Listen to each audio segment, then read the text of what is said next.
বলা হয় বিশ্বের সবচেয়ে রহস্যময় পর্বত। শোনা যায় যারাই নাকি এখানে উঠতে চেষ্টা করেন তাদের শরীরে অদ্ভুত পরিবর্তন ঘটতে থাকে। চুল নখ দ্রুত বাড়ে, ত্বকেও পরিবর্তন আসে, এমনকি তারা দ্রুত বয়স্ক হয়ে যাচ্ছেন এটা বুঝতে পারেন। কথা হচ্ছে ৬,৬৩৮ মিটারের মাউন্ট কৈলাসকে নিয়ে। উচ্চতায় এভারেস্টের চেয়ে ২,২০০ মিটার কম, মানে ছোট। কিন্তু এই এভারেস্টে যেখানে ৭,০০০-এরও বেশি মানুষ উঠেছেন, সেখানে কৈলাসে উঠতে নাকি কেউই সফল হননি। আর এখানেই রয়েছে এক বিশাল রহস্য। আজ সবটা নিয়ে TV9 বাংলা ডিজিটালের দ্য ব্রিফিং রুমে আমি কথা বলবো জয়দীপ। বারবার চেষ্টা চালিয়েছেন পর্বতারোহীরা, কিন্তু সাফল্য আসেনি। ২০০১ সালে চীনের একদল গবেষক রহস্য সমাধানে মাঠে নামেন। পাঠানো হয় হেলিকপ্টার। আবহাওয়া একেবারে পরিষ্কার ছিল, কোনো সমস্যাই ছিল না। সূত্রের খবর, তবুও হেলিকপ্টারটি অকারণে ভেঙে পড়ে। এরপর থেকেই চীন সরকার কৈলাসে আরোহণ সম্পূর্ণভাবে নিষিদ্ধ করে দেয়। এ নিয়ে নানা গুজবও তৈরি হতে থাকে, ছড়িয়ে পড়ে গোটা বিশ্বে। স্থানীয়দের বিশ্বাস, ভগবান শিব ও পার্বতী হাজার হাজার বছর ধরে কৈলাসে ধ্যানমগ্ন। অন্যদিকে একাংশ মনে করেন পর্বতের ভিতরে নাকি একটি অদৃশ্য নগরী লুকিয়ে আছে। তাকে ঘিরে রয়েছে নানা সব অদ্ভুত কাহিনী। অনেক অভিজ্ঞ পর্বতারোহী বলেন, কৈলাসে উঠতে গেলেই মনে হয় কেউ যেন থামিয়ে দিচ্ছে। বিশ্বখ্যাত পর্বতারোহী রেইনহোল্ড মেশনার, যিনি এভারেস্ট জয় করেছিলেন, তিনিও কৈলাসের কথা শুনলেই চমকে ওঠেন।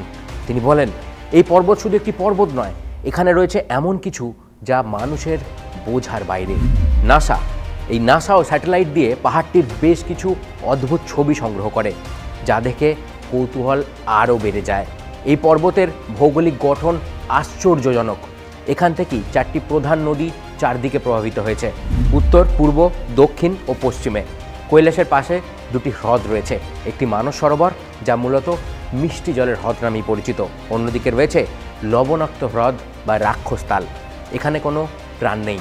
শোনা যায় কখনো কখনো এই হ্রদের জল রহস্যজনকভাবে অদৃশ্যও হয়ে যায়। কৈলাসকে নিয়ে বৈজ্ঞানিক কোনো ব্যাখ্যাও কি নেই? সবটাই কি স্থানীয় বিশ্বাস, লোককথার উপরে ভিত্তি করেই এই সমস্ত কিছু ছড়িয়েছে? কৈলাসকে বলা হয় পৃথিবীর কেন্দ্রবিন্দু বা অ্যাক্সিস মুন্ডি, কারণ এটি যেন আকাশ ও পৃথিবীর সংযোগস্থল। এটি উত্তর মেরু থেকে ৬,৬৬৬ কিলোমিটার এবং দক্ষিণ মেরু থেকে দ্বিগুণ দূরে অবস্থিত। এই অবস্থানের কারণেও অনেকে মনে করেন এখানকার প্রকৃতি পৃথিবীর যে কোনো প্রান্তের থেকে অনেকটাই আলাদা। 1999 সালে রাশিয়ার বিজ্ঞানী আর্নেস্ট কৈলাস নিয়ে গবেষণা করেন।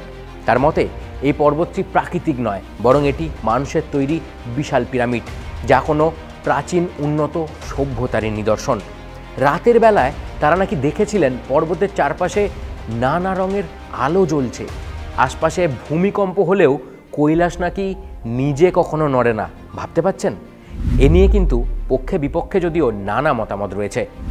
2015 সালে একটি নতুন গবেষণা সামনে আসে। তাতে দেখা যায় কৈলাসের আশপাশের পাথরগুলো থেকে অস্বাভাবিক শক্তিশালী ইলেকট্রোম্যাগনেটিক এনার্জি নির্গত হচ্ছে, যা আজও বিজ্ঞান দিয়ে ব্যাখ্যা করা যায়নি। নাসা বলছে কৈলাস অঞ্চলে পৃথিবীর সাধারণ মানের চেয়ে 3000 থেকে 8000 ন্যানোটেসলা বেশি চৌম্বক শক্তি রয়েছে।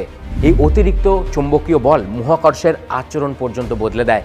বিজ্ঞানীরা মনে করেন এর নিচে হয়তো কোনো গভীর গুহা বা সুপ্ত আগ্নেয়গিরি লুকিয়ে রয়েছে।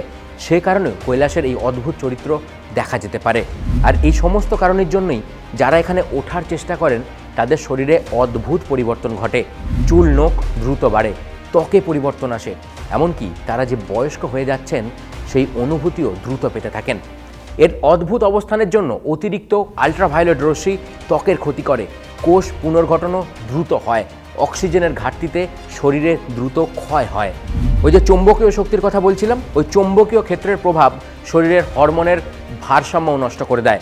অনেক গবেষক আবার মনে করেন কৈলাসের চারপাশে সময়ের প্রবাহ যেন একটু ভিন্নভাবে চলে। একে তারা বলেন টাইম ডাইলিউশন। যদিও সবটা নিয়েই রয়েছে নানা মত, চলছে নিরন্তর গবেষণা। অর্থাৎ কৈলাস যে রহস্যাবৃত তা নিয়ে কিন্তু কোনো সন্দেহ নেই। এতক্ষণ আপনারা দেখছিলেন TV9 বাংলা ডিজিটালের দ্য ব্রিফিং রুম। ভিডিও দেখে আপনাদের কি মনে হলো তা অবশ্যই কমেন্টে জানাবেন।